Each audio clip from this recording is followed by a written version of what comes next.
নমস্কার, আপনাদের প্রত্যেককে স্বাগত জানাই। আচ্ছা, আমাদের রাজ্যে দিদি আর মোদি কি সেটিং আছে? অর্থাৎ প্রধানমন্ত্রী এবং মুখ্যমন্ত্রী সেটিং হয়ে আছে, অর্থাৎ দিদি মোদি সেটিং। মানে তুমি দিল্লি দেখো, আমি বাংলা দেখব। তুমি দিল্লির গদিতে ঠিকঠাক থাকো, আমি বাংলার গদিতে ঠিকঠাক থাকবো।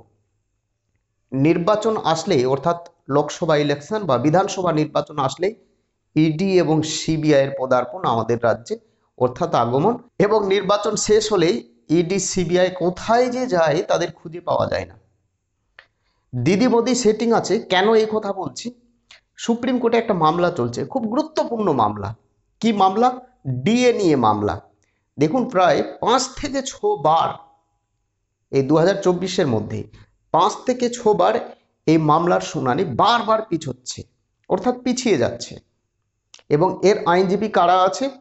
মামলাকারীরা চাঁদা তুলে, অর্থাৎ মামলাকারীদের আইনজীবী আছে আমাদের রাজ্যের, অর্থাৎ তৃণমূল কংগ্রেসের আইনজীবী, বড় বড় আইনজীবী সুপ্রিম কোর্টে, কপিল সিব্বল বা মানু সিংভি।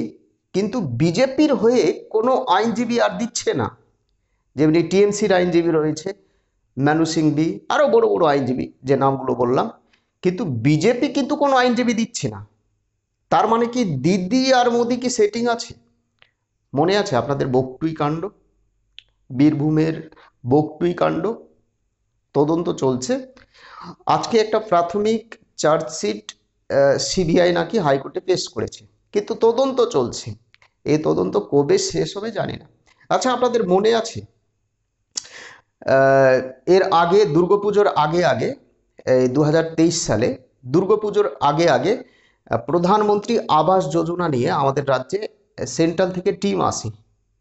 যে অনেক উপভোক্তা আছে যারা বাড়ি পাওয়ার উপযোগ্য নয়, তারাও কিন্তু বাড়ি পেয়েছে, অর্থাৎ প্রধানমন্ত্রী আবাস যোজনা পেয়েছে। এই নিয়ে তদন্ত চলে, উপর থেকে টিম আসে, অর্থাৎ সেন্ট্রালের টিম আসে।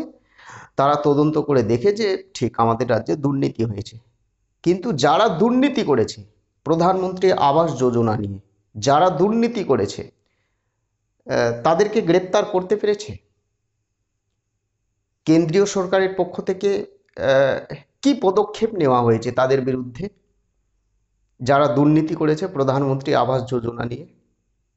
তার মানে কি দিদি মোদি সেটিং আছে? আজকে একটা গুরুত্বপূর্ণ ঘটনা ঘটেছে কলকাতা হাইকোর্টে, শুনবেন? বিশেষ করে প্রাইমারি টেট 2014, বিশ্বের সব থেকে বড় দুর্নীতি, চুরি।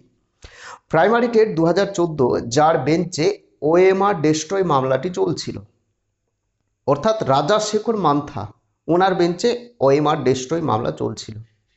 রাজাশেখর মান্থাকে এবার ডিভিশন বেঞ্চে পাঠিয়ে দিয়েছে, এবং প্রাইমারি টেটের সমস্ত মামলা এবার দেখবে জাস্টিস অমৃতা সিনহা। আগস্ট মাসেই 2014 প্রাইমারি টেটের ওএমআর ডেস্ট্রয় মামলার ফাইনাল নিষ্পত্তি আগস্ট মাসেই হতো, অর্থাৎ ফাইনাল নিষ্পত্তির আগে আগে আবার বিচারপতির বেঞ্চ বদল। তার মানে কি মামলাটি পিছিয়ে যাবে। এই মামলাটি এইভাবে পিছিয়ে পিছিয়ে মোটামুটি 2026 পর্যন্ত চলে যাবে। বিজেপি এখনো চুপ আছে। আচ্ছা, আমাদের কলকাতা হাইকোর্টে টিএমসির বড় বড় আইনজীবী রয়েছে, সুপ্রিম কোর্টে বড় বড় আইনজীবী রয়েছে, কিন্তু বিজেপির কোনো আইনজীবী নেই।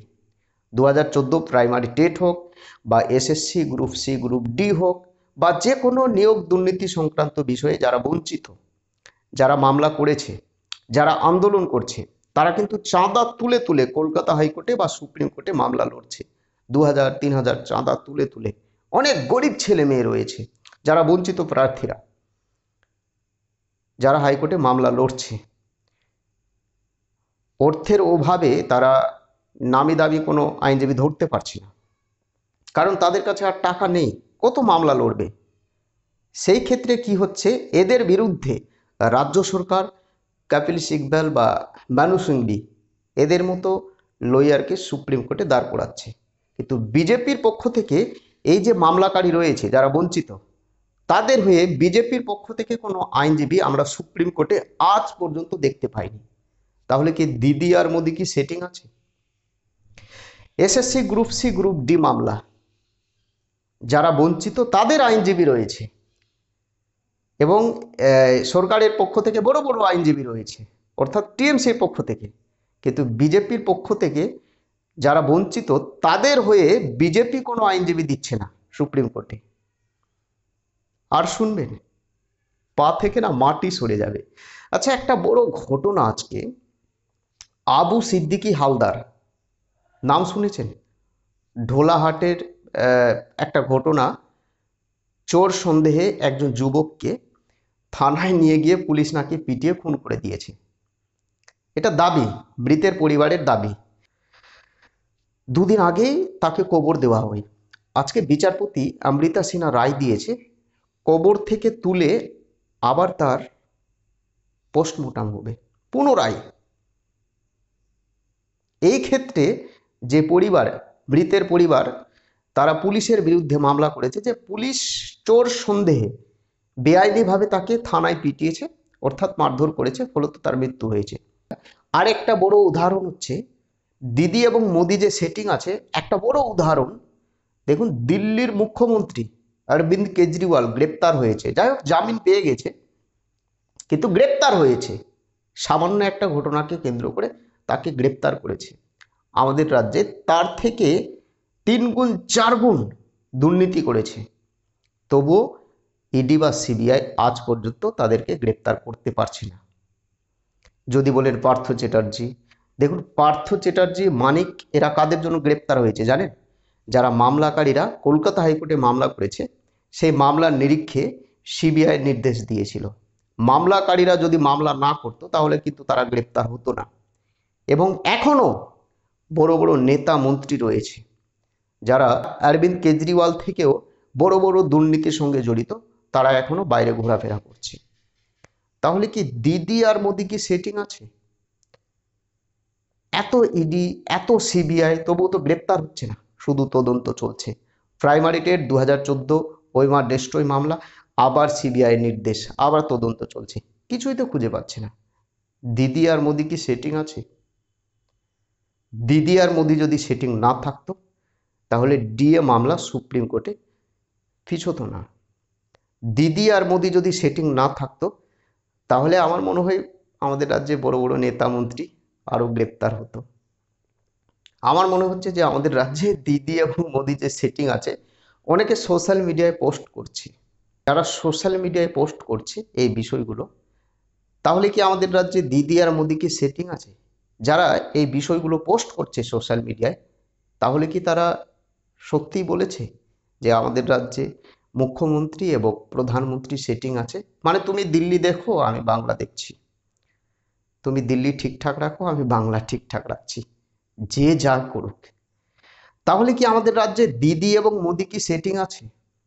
মানে তুমি দিল্লি দেখো, আমি বাংলা দেখছি, জাস্ট মানুষকে দেখাবার জন্য মাঝে মধ্যে ইডি সিবিআই পাঠিয়ে দেবেন, ভোটের আগে একটু ধমকে দেবেন, চমকে দেবেন, তারপরে আবার চলে যাবেন। এই বিষয় তো হচ্ছে। ইডি সিবিআই এত তদন্ত করছে, কিছুই তো পাচ্ছে না। না চার্জশিট জমা করছে নিয়োগ দুর্নীতি সংক্রান্ত বিষয়ে, না বাকটুই, না অন্যান্য মামলা সংক্রান্ত বিষয়ে। অভিষেক ব্যানার্জির বাড়িতে এতবার ইডি যাচ্ছে, কিছুই খুঁজে পাচ্ছে না। তার নাকি ব্যাংক অ্যাকাউন্টই নেই। কোন ইডি রয়েছে? তার নাকি ব্যাংক অ্যাকাউন্ট নেই। এর আগে একটা মামলার চার্জশিট দিয়েছিল কলকাতা হাইকোর্টে জাস্টিস অমৃতা সিনহার বেঞ্চে, বলছে তার ব্যাংক অ্যাকাউন্ট নেই। বলছে হোয়াট ইজ দিস, কি করে সম্ভব এটা? তাহলে এমপি ফান্ডের টাকা কিভাবে ঢোকে, স্যালারি কিভাবে ঢোকে? আবার যাই ব্যাংকের পাসবই পুরো প্রিন্ট করে কলকাতা হাইকোর্টে জমা করে। অনেক মানে বিষয় চলছে। প্রাইমারি টেট 2014, এই জাস্ট আগস্ট মাসে একটা রায় আসতো ওইমা ডেস্ট্রয় বিষয়ে, বিচারপতি চেঞ্জ, অর্থাৎ এই মামলাটি আরো পিছিয়ে যাচ্ছে, প্রায় 3-4 মাস পিছিয়ে যাবে। তাহলে কি দিদি এবং মোদি কি সেটিং আছে? যত দুর্নীতি হচ্ছে হোক, তদন্ত চলতে থাকবে সারা জীবন, কোনো চিন্তা নেই। 2024 লোকসভা নির্বাচন, এত খারাপ ফলাফল তবুও বিজেপি শিক্ষা পাচ্ছে না।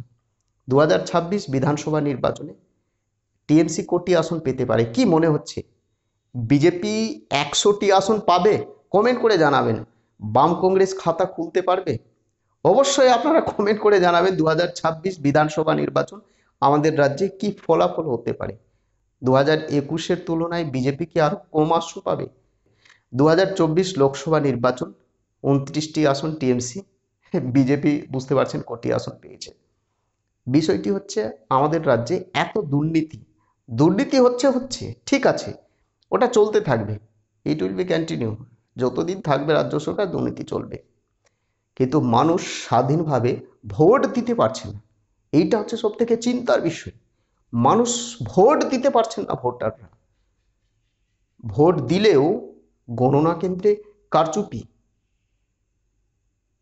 এজেন্টরা ঢুকতে পারছে না, কোনো ক্রমে গণনা কেন্দ্রে এজেন্ট ঢুকলে তারা বাড়ি ফিরতে পারবে কিনা সেই বিষয়ে সন্দেহ আছে। তাহলে কি আমাদের রাজ্য কোন দিকে যাচ্ছে? প্রধানমন্ত্রী সমস্ত বিষয় দেখতে পাচ্ছে, অমিত শাহ সমস্ত বিষয় দেখতে পাচ্ছে, তবুও তারা চুপ। তাহলে কি দিদি আর মোদি কি সেটিং আছে? যাই হোক, আমি সেই বিষয়ে আর যাচ্ছি না। 2026 বিধানসভা নির্বাচনে আমাদের রাজ্যে বিজেপি কোটি আসন পেতে পারে, বাম কংগ্রেস খাতা খুলতে পারবে, এবং টিএমসি আগের তুলনায় বেশি আসন পাবে না কম আসন পাবে? কমেন্ট করে জানাবেন। ভালো থাকবেন, সুস্থ থাকবেন। নতুন হয়ে থাকলে চ্যানেলটিকে সাবস্ক্রাইব করে দেবেন। জয় হিন্দ, বন্দে মাতরম।